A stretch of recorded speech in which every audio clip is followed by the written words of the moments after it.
Hello friends, फिर से आपके अपने यूट्यूब चैनल झलको स्टडी पर आपका हार्दिक स्वागत है। हम पढ़ रहे थे हिंदी साहित्य का इतिहास और उसमें भी आदिकाल का नामकरण अपन ने जान लिया है। आज अपन पढ़ेंगे आदिकाल के अंदर ही नाथ साहित्य, और फिर पढ़ेंगे जैन साहित्य, और फिर पढ़ेंगे राजस्व साहित्य।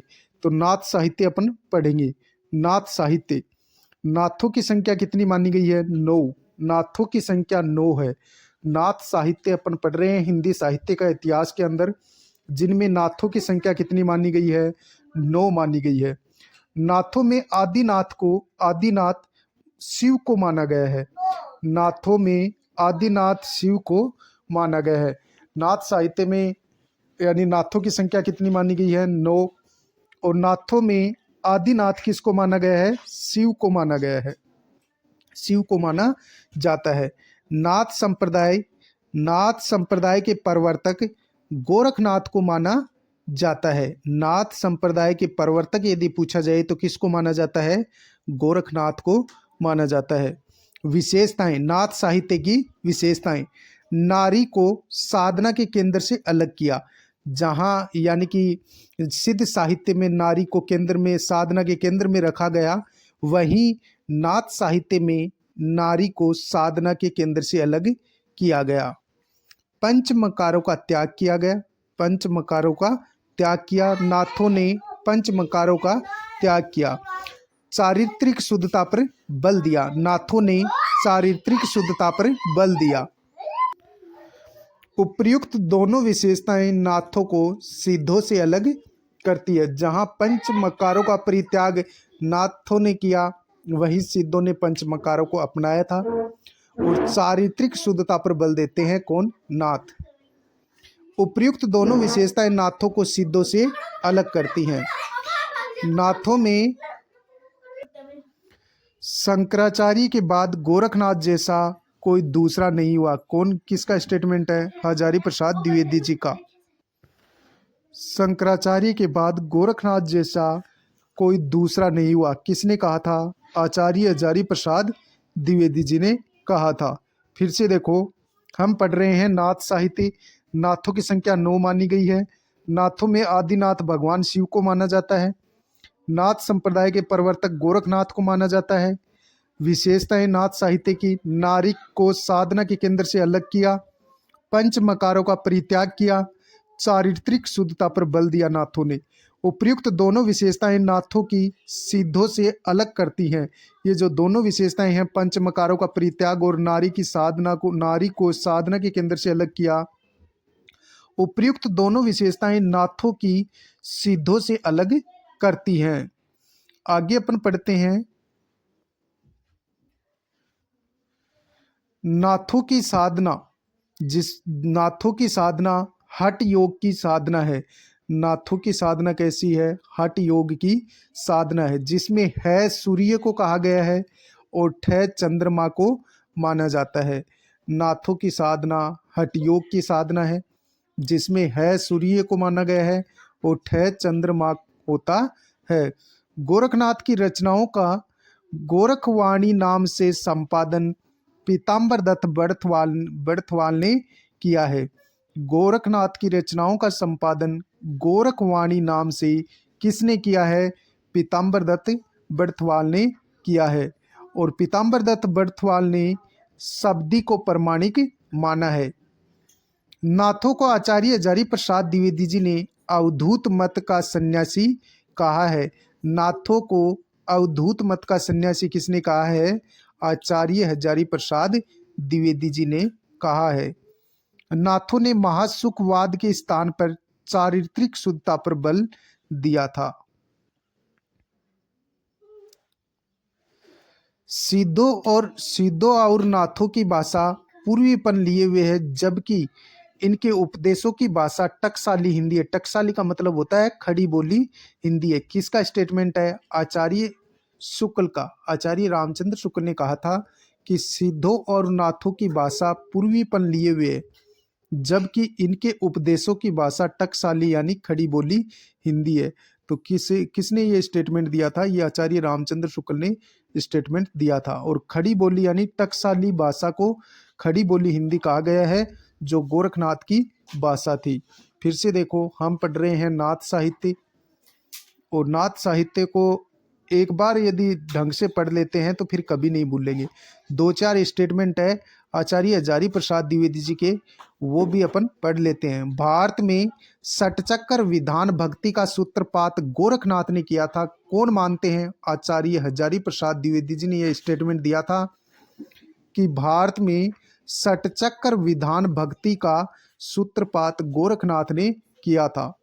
भक्ति आंदोलन से पूर्व नाथ आंदोलन भक्ति का प्रमुख आधार था। गोरखनाथ अपने युग के सबसे बड़े नेता हैं। कौन कहते हैं? आचार्य हजारी प्रसाद द्विवेदी जी के ये स्टेटमेंट हैं जो कि बहुत बार परीक्षा में पूछे जाते हैं। फिर से देखो, भारत में षटचक्र विधान भक्ति का सूत्रपात गोरखनाथ ने किया।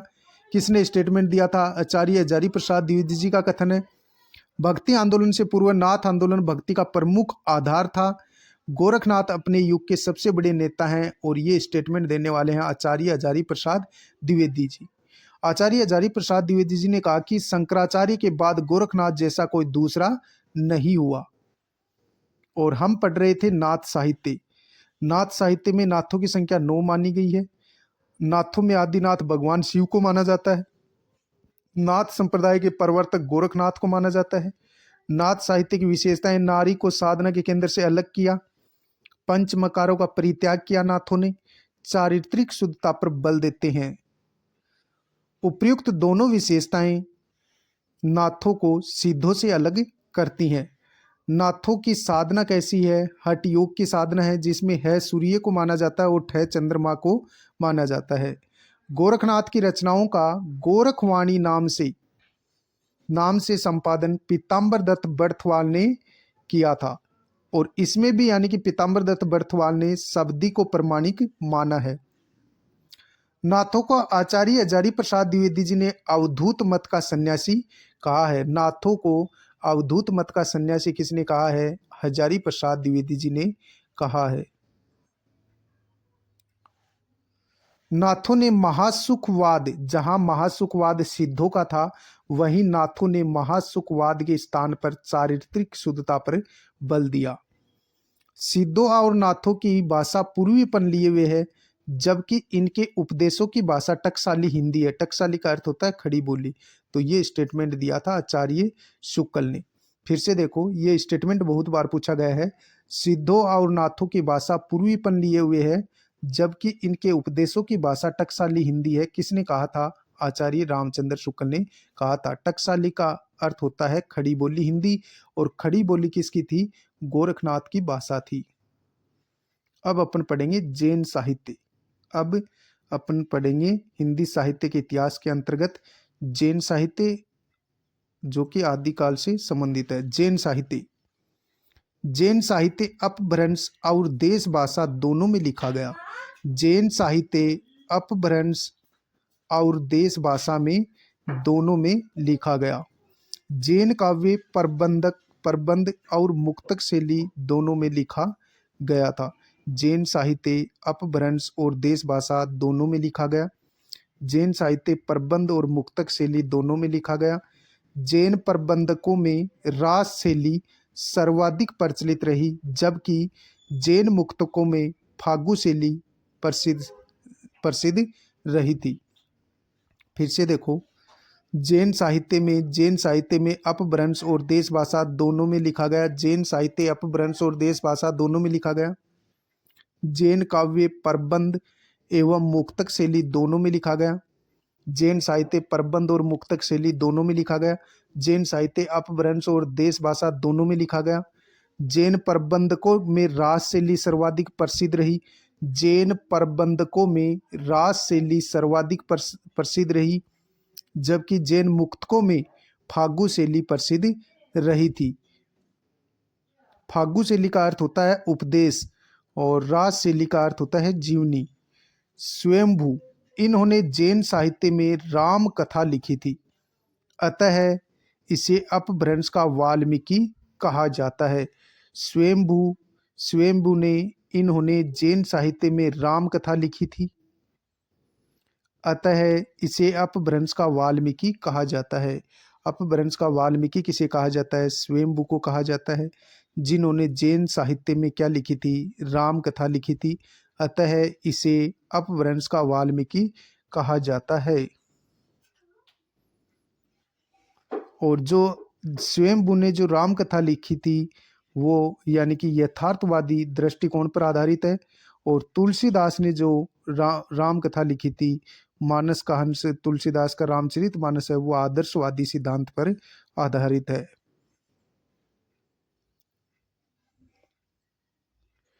स्वयंभू की रचना, स्वयंभू ने कौन कौन सी रचनाएं लिखी थी? पौमचरियु, पदम चरित्र भी जिसे बोलते हैं, के अंतर्गत राम कथा लिखी। यह एक अधूरा ग्रंथ था जिसे इनके पुत्र त्रिभुवन ने पूरा किया था, और इसमें कांडों की संख्या कितनी है? 5 कांड है। यानी कि जो स्वयंभू ने जो ग्रंथ लिखा था पौमचरियु, जिसे पदम चरित्र भी बोला जाता है, के अंतर्गत राम कथा लिखी थी, इसलिए स्वयंभू को अपभ्रंश का वाल्मीकि कहा जाता है। लेकिन जो राम कथा लिखी थी उसमें जो दूसरी जो इन्होंने रचना लिखी पौमचरियु, जिसके अंतर्गत इन्होंने राम कथा लिखी, पौमचरियु इनका एक अधूरा ग्रंथ है जिसे इनके पुत्र त्रिभुवन, स्वयंभू का पुत्र था त्रिभुवन, इसने इसको पूर्ण किया था। और पौमचरियु में यानी जो राम कथा लिखी है इसमें 5 कांड है। कितने कांड है? 5 कांड। अन्य रचनाएं, स्वयंभू की अन्य रचनाएं, रिठनेमी चरित्र जिसे अरिष्टनेमी चरित्र भी कहा जाता है, स्वयंभू छंद और दोहा, स्वयंभू ने छंद भी लिखे और दोहा भी लिखे थे।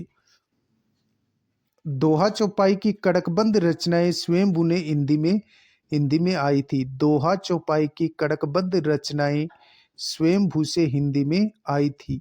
कड़कबंद का अर्थ होता है यानी कि 1 दोहा और 5 चौपाई, इसे बोलते हैं कड़कबंद रचनाएं, जो कि स्वयंभू से हिंदी में आई थी। फिर से देखो, हम पढ़ रहे हैं जैन साहित्य। जैन साहित्य अपभ्रंश और देश भाषा दोनों में लिखा गया। जैन साहित्य प्रबंध और मुक्तक शैली दोनों में लिखा गया। जैन प्रबंधकों में रास शैली सर्वाधिक प्रसिद्ध रही, वहीं जैन मुक्तकों में फागु शैली प्रसिद्ध रही थी। स्वयंभू स्वयंभू ने जैन साहित्य में राम कथा लिखी, अतः इसे अपभ्रंश का वाल्मीकि कहा जाता है। और जो राम कथा लिखी थी वो यथार्थवादी दृष्टिकोण पर आधारित है, जबकि तुलसीदास ने जो राम कथा लिखी थी, जो रामचरित्र मानस में, वो आदर्शवादी सिद्धांत पर आधारित है। स्वयंभू की रचनाएं, स्वयंभू की रचना पौमचरियु है, जिसे पदम चरित्र भी बोलते हैं, के अंतर्गत इन्होंने राम कथा लिखी थी, और यह अधूरा ग्रंथ था जिसे इनके पुत्र त्रिभुवन ने पूर्ण किया था। और इसमें कांडों की संख्या कितनी है? 5 कांड है। अन्य रचनाएं कौन सी हैं? रिठनेमी चरित्र, जिसे अरिष्टनेमी चरित्र भी कहा जाता है, ये भी स्वयंभू ने लिखी थी। पौमचरियु किसने लिखी थी? स्वयंभू ने लिखी थी। और रिठनेमी चरित्र किसकी रचना है? स्वयंभू की है। स्वयंभू का छंद और स्वयंभू का दोहा भी स्वयंभू की रचनाएं हैं। दोहा चौपाई की कड़कबद्ध रचनाएं स्वयंभू से हिंदी में आई थी। कड़कबद्ध का अर्थ होता है 1 दोहा और 5 चौपाई। अब अपन पढ़ेंगे पुष्य दंत। अब अपन पढ़ने वाले हैं पुष्य दंत।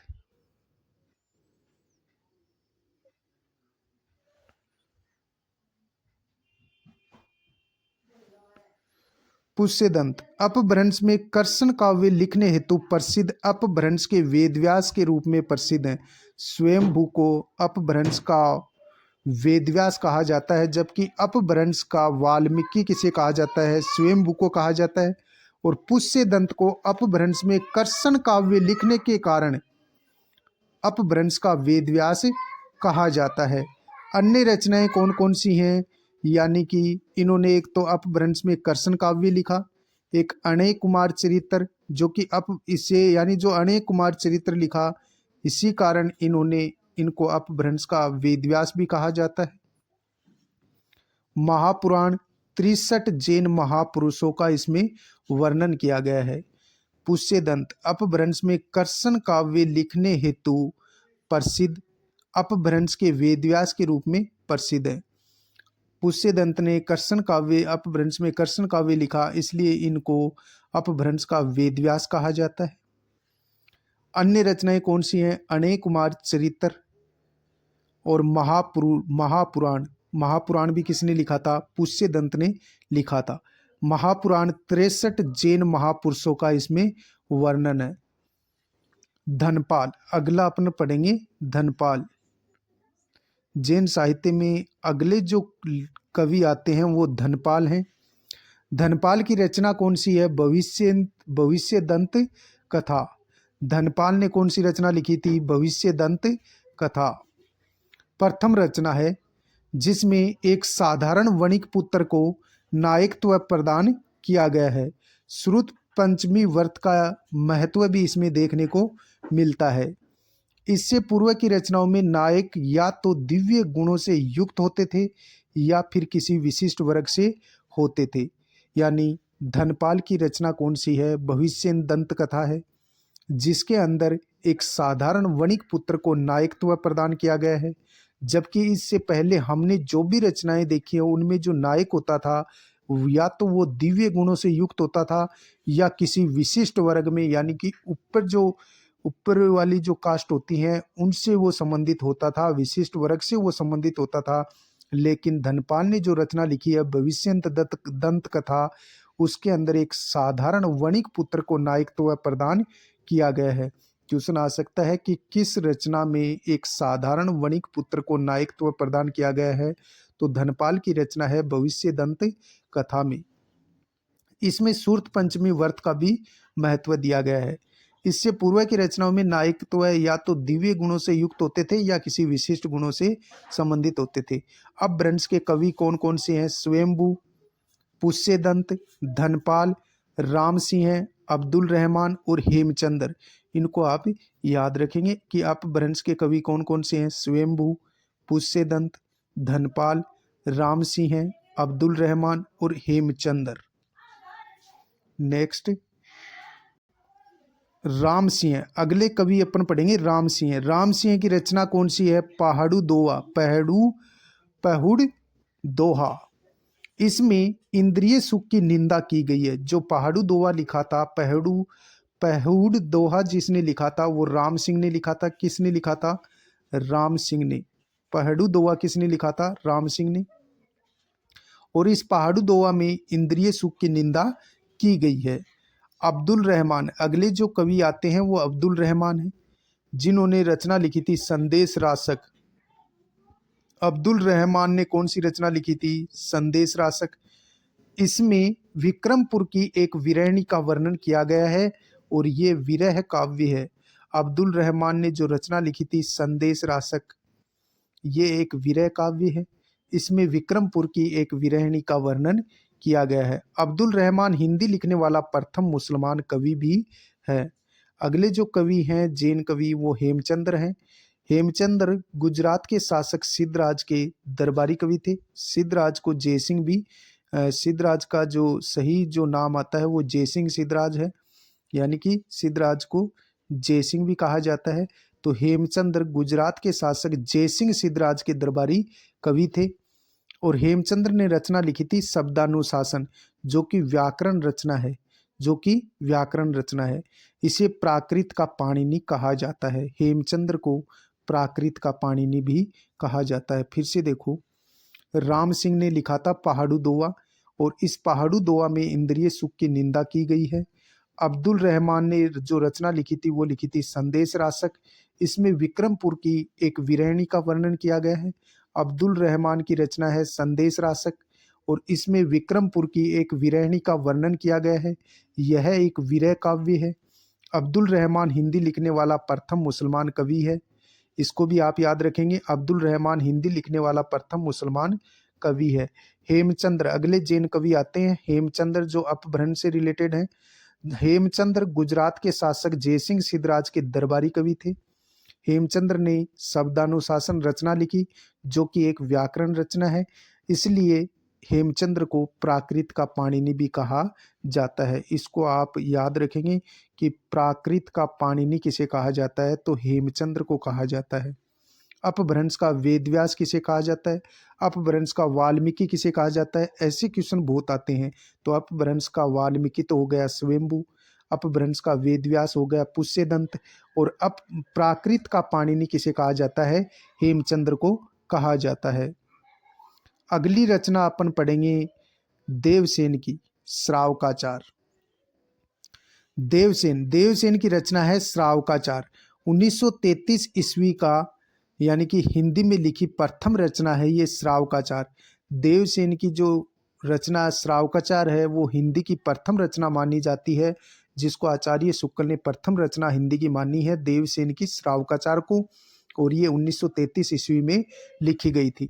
जो देवसेन ने जो श्रावकाचार जो रचना लिखी थी, इसमें 250 दोहों में श्रावक धर्म यानी जैन धर्म के नियमों का इसमें वर्णन किया गया है।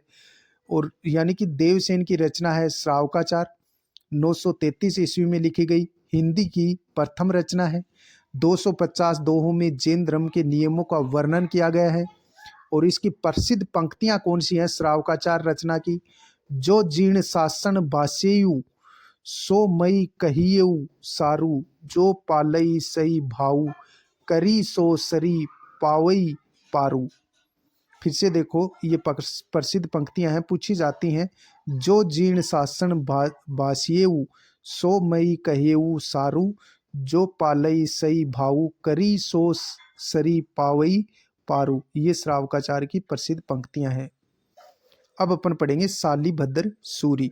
शालीभद्र सूरी की रचना है भरतेश्वर बाहुबली रास, और ये लिखी गई थी 1184 में। और इसमें कुल छंद कितने हैं? 205 छंद है। हिंदी रास परंपरा की प्रथम रचना इसे मानते हैं मुनि जीन विजय सूरी। फिर से देखो, शालीभद्र सूरी की रचना है भरतेश्वर बाहुबली रास, जो कि 1184 ईस्वी में लिखी गई थी। शालीभद्र सूरी ने जो भरतेश्वर बाहुबली रास रचना 1184 में लिखी थी, इसमें कुल छंद 205 हैं। और हिंदी रास परंपरा की प्रथम रचना इसे मानते हैं मुनि जीन विजय सूरी। किसको? भरतेश्वर बाहुबली रास को, जो कि शालीभद्र सूरी की रचना है। इसमें अयोध्या के राजा ऋषभ के दो पुत्र भरत और बाहुबली की वीरता एवं वैराग्य का वर्णन किया गया है। जो भरतेश्वर बाहुबली रास रचना है शालीभद्र सूरी की, इसमें अयोध्या के राजा ऋषभ के दो पुत्र भरत एवं बाहुबली की वीरता एवं वैराग्य का वर्णन किया गया है। भरत अयोध्या के राजा बने थे, बाहुबली तक्षशिला के राजा बने थे। और इसमें जो भरतेश्वर बाहुबली रास है शालीभद्र सूरी की रचना, इसके अंदर यानी कि जो अयोध्या के राजा ऋषभ के दो पुत्र थे भरत एवं बाहुबली की वीरता एवं वैराग्य का इसमें वर्णन किया गया है। और इसमें जो भरत है, भरत अयोध्या के राजा बने थे एवं बाहुबली तक्षशिला के राजा बने थे। भरत अयोध्या के राजा बने, बाहुबली तक्षशिला के राजा बने थे, इसी रचना के आधार पर। अगले जो कवि हैं वो आंसू कवि हैं। कौन से हैं? आसगू कवि, जो कि जालोर के थे। आसगू कवि का संबंध राजस्थान से है, जो कि जालोर से थे। इन्होंने जो रचना लिखी वो थी चंदनबाला रास। कब लिखी थी? 1200 ईस्वी में। 35 इसमें छंद है, जो कि एक लघु खंड काव्य है। और आसगू कवि ने जो चंदनबाला रास लिखी है, ये करुण रस पर आधारित रचना है। चंदनबाला रास करुण रस पर आधारित रचना है, यानी कि इसमें करुणा का वर्णन है। करुणा यानी कि शोक। करुण रस पर आधारित रचना कौन सी है? चंदनबाला रास है, जो कि आसगू कवि, जो कि जालोर के रहने वाले थे, इन्होंने 1200 ईस्वी में लिखी थी।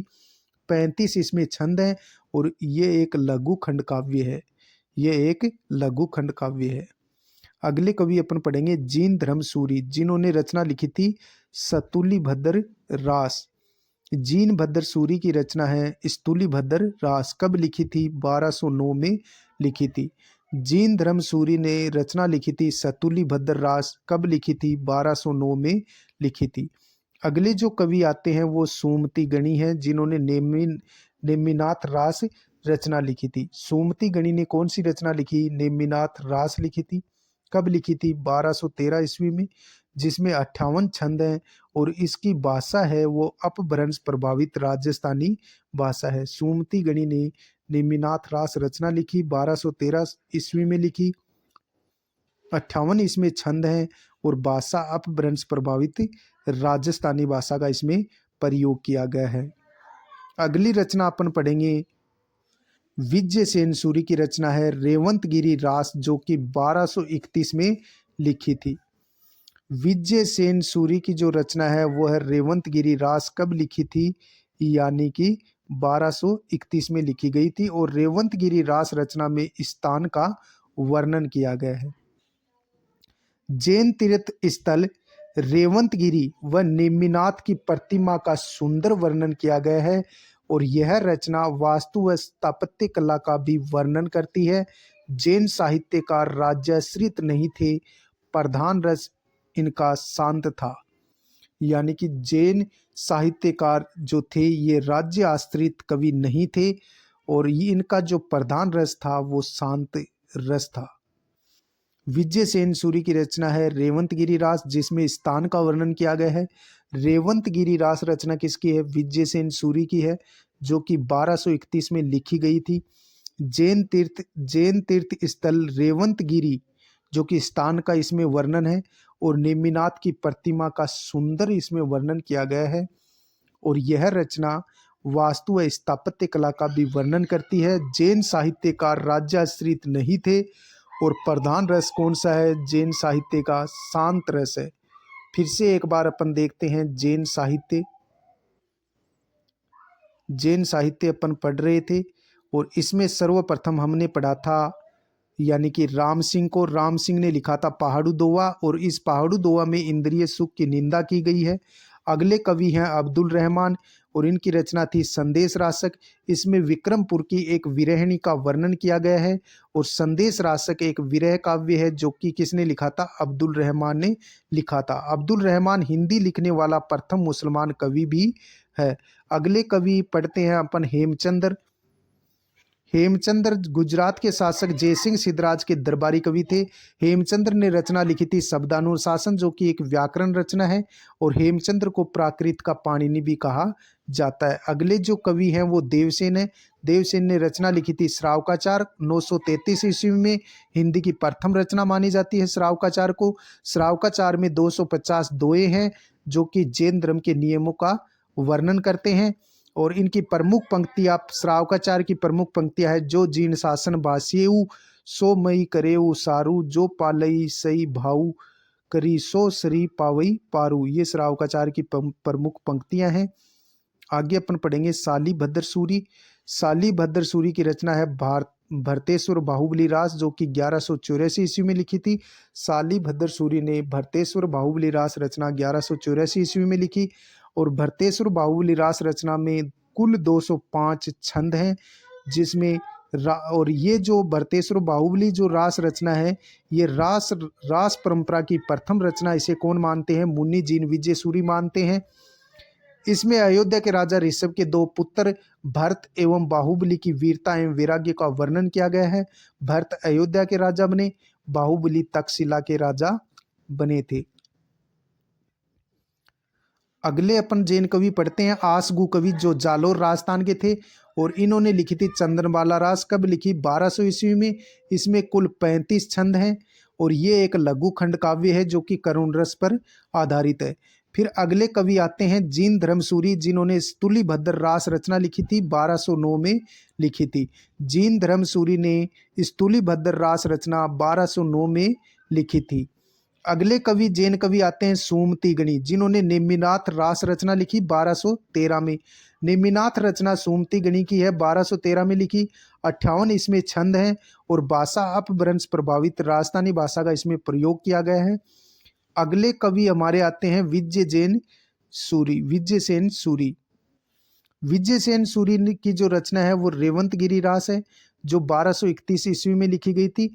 इस रेवंतगिरी रास जो विजय सेन सूरी की रचना है, इसमें स्थान का वर्णन है। जैन तीर्थ स्थल रेवंतगिरी जो स्थान है, इसका वर्णन है। और नेमिनाथ की प्रतिमा का सुंदर इसमें वर्णन किया गया है। वास्तु व स्थापत्य कला का भी इसमें वर्णन किया गया है। किस रचना में? रेवंतगिरी रास रचना में। जैन साहित्यकार राज्याश्रित नहीं थे, और जैन साहित्यकारों का जो प्रधान रस था वो शांत था। अगले टॉपिक में अपन पढ़ेंगे रासो साहित्य, राज्याश्रित साहित्य। मिलते हैं नेक्स्ट वीडियो में, तब तक के लिए जय हिंद जय भारत। वीडियो अच्छा लगे सब्सक्राइब जरूर करना।